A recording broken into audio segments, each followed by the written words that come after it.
I'm Tiffany, and this is Towering TBR. If you saw my July TBR game, which I will link in the cards and in the description below, you will see that I got a prompt to read a poetry collection. I feel like over the past 7 years, I have really gotten to know my reading taste in terms of novels and nonfiction, but I have barely even dipped my toe into poetry, so I don't really know what I like and what I don't like. So today I thought I would do try a chapter, except for it'll be a poetry sampler. I have 9 poetry collections that I'm interested in trying. I'm going to read 2 poems from each collection, and I'll come back to you with my thoughts or samples of the poetry.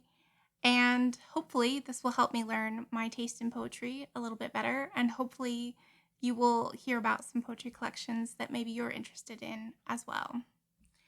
The first that I'm going to start is Somebody Give This Heart a Pen by Sophia Thakur. This was recommended to me by Chattie, the Mad Chatter. I will link her down in the description below as well. So I will read the first 2 the first 2 poems and get back to you on my thoughts. Okay, so I read the first 2 chapters, including the titular poem, Give This Heart a Pen. I guess I don't really know what to say about this. It didn't really touch me or make me think of anything in a different way. Yeah, let me share a line that I liked, though.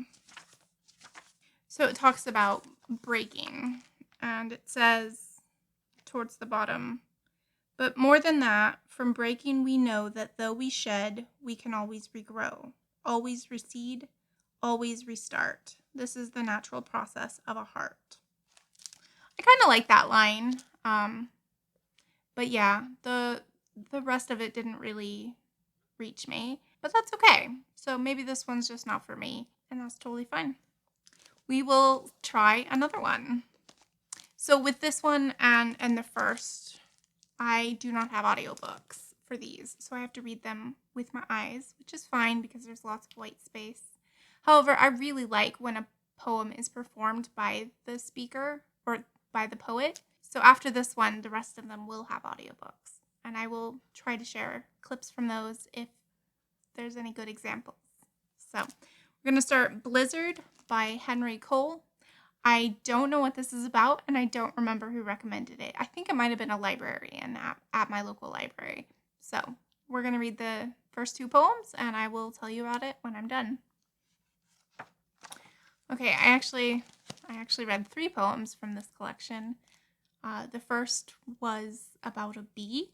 The second was about peeling potatoes, probably in a military setting because he called himself a grunt. And the third one was about wild mushrooms. And I did like the wild mushroom poem better than the other 2. Instead, I experienced desire creating desire, and then some milder version of a love that is temporary and guiltless, as if twigs and bark were giving my life back its own flavor. I liked that line, but I don't feel like it was helping me see things in a different way. So far I haven't really enjoyed these. I read a third poem in here because they were short and I was trying to get a better sense of what this collection's about. Unfortunately, I still don't really know. So, all right, we've tried that one. Not a hit for me. I'm going to try The Hurting Kind by Limon. This was recommended by Allie over at Alice and Pages. I'll link her in the description below. And I also have an audiobook for this one, so I'm going to set that up and listen to a few poems. Give me this. I thought it was the neighbor's cat, back to clean the clock of the fledgling robins, low in their nest, stuck in the dense hedge by the house. But what came was much stranger. A liquidity moving, all muscle and bristle, a groundhog slippery and waddle thieving my tomatoes, still green in the morning shade. I watched her munch and stand on her haunches, taking such pleasure in the watery bites. Why am I not allowed delight? Okay, well, that I enjoyed both of those poems.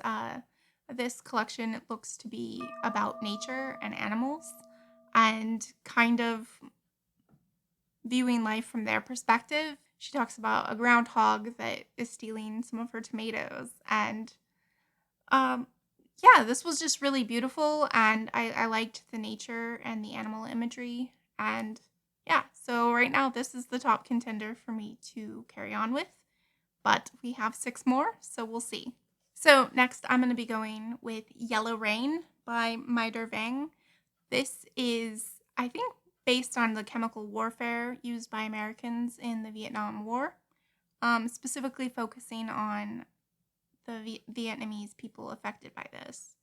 I know it has multimedia stuff, so I will try to read 2 poems, but we'll see how it's laid out. Almost everyone fled, deserting what was once home. Yellow rain came in the midst of exodus. Poison landed on the Hmong in the middle of escape. Specks descending from aircraft overhead, falling onto trees, into water, and onto skin. So apparently I've been saying Hmong wrong. You don't pronounce the H, just the other part. So that was good. I liked this one a lot too. There was a lot of nature imagery, and it talks about yellow rain, the acid that was destroying not just the people but the environment as well. I'm definitely interested in some more. I think I still like the Ada Limon one better, but I'm glad I like this one since I actually own this collection. The last one I have a physical copy of is Prelude to Bruise, and then the rest I have on audiobook alone. So I will read a few poems from this and let you know my thoughts. Closet of Red. In place of no, my leaking mouth spills foxgloves. Trumpets of tongued blossoms litter the locked closet. Up to my ankles in petals, the hanged gowns close in. Mother multiplied. Okay, I picked this one up because I read Saeed Jones's memoir, This Is How We Fight for Our Lives, and I really liked it. He is Black and gay, and I feel like one of these poems, when he was talking about the closet, I think that was probably metaphor for him before he came out as gay. However, these poems didn't really do anything for me. They didn't particularly resonate or anything like that, unfortunately. Yeah, I don't know if this is a collection for me to read, but I still have a few more audiobooks to sample. So far, I am thinking The Hurting Kind is the one I will probably likely finish, but we will see. I am keeping an open mind. The next one I intend to listen to is called Frank Sonnets, and it is by Diane Seuss. And this won the Pulitzer Prize for Poetry last year in 2022. I'm going to listen to the first 2 poems and give you my thoughts. I drove all the way to Cape Disappointment, but didn't have the energy to get out of the car. Rental, blue Ford Focus. I had to stop in a semi-public place to pee on the ground, just squatted there on the roadside. I don't know what's up with my bladder. I pee and then I have to pee and pee again.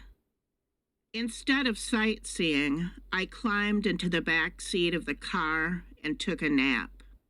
These poems seem to be a bit more autobiographical, talking about working at like an ice cream shop and also talking about having to pee a lot, which was an odd choice to start a poetry collection with, but okay. I'm a tad surprised that this won because it did not really grip me. So, okay. part of me thinks that maybe I just don't appreciate poetry. But I occasionally do connect with it, and when I do, it seems to blow my mind. But unfortunately, I feel like I have to pick through a lot of different ones before I find something I really like. I don't think I'll continue with that one. The next one I'm going to listen to is called How to Fly, 10,000 Lessons by Barbara Kingsolver. If you saw my Demon Copperhead video, which I will link in the description and in the cards, I absolutely loved Demon Copperhead by Barbara Kingsolver. And when I found out she had a poetry collection, I was intrigued to pick it up. So I am going to listen to a few of these and let you know my thoughts. Lay them down in a shallow tray like cordwood, like orphans in a dresser drawer. Cover them with damp towels. Bring up the heat. In a closet or spare room, you'll want it hotter than the worst summer day you remember, and that humid. A week of this will thicken their skins, make them last for months in your cellar, and turn all their starch to sugar. Okay, those poems were how-tos. There's one on how to cure sweet potatoes and how to shear a sheep. Yeah, they didn't really work for me either. The words that she used were quite pretty. She does have a way with words, quite lyrical. But yeah, this whole video is just, I don't think I like poetry. Let's try a different one. So the next one I'm going to try is called Some Things I Still Can't Tell You by Misha Collins. Misha Collins is an actor. The way I have heard of him is he played Castiel on the show Supernatural. And yeah, he's put out a poetry collection. So I will listen to the first few poems and come back with my thoughts. I remember lying face to face, breathing your breaths, mouths open, lips joined, breathing out as you breathed in, our stomachs pressed, mine rising as yours receded, inhaling to exhaling, used air. Did we deprive ourselves of oxygen? Did we kill brain cells? Would we have scored higher on the SATs if we hadn't been so in love? Okay, so those first few poems, I actually read 3, were about him and his wife and how they were when they first met and kind of what their relationship looks like now. I tend to like narrative poems better, like if it tells a story but in like a beautiful way. So I did like this a little bit better. However, I just didn't really connect to it.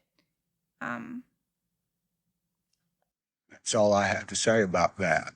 Okay, this is the last one, and this is very unique. It's called The Grieving Project, and it is only available on audio. And apparently it is a inventive, unique spoken word audiobook from award-winning artist, author, playwright, sets the stages of grief to music. So let's give that a try. Oh, how could this MS be happening? Too much to receive, too hard to believe. I just need more sleep. I just need to breathe, to breathe.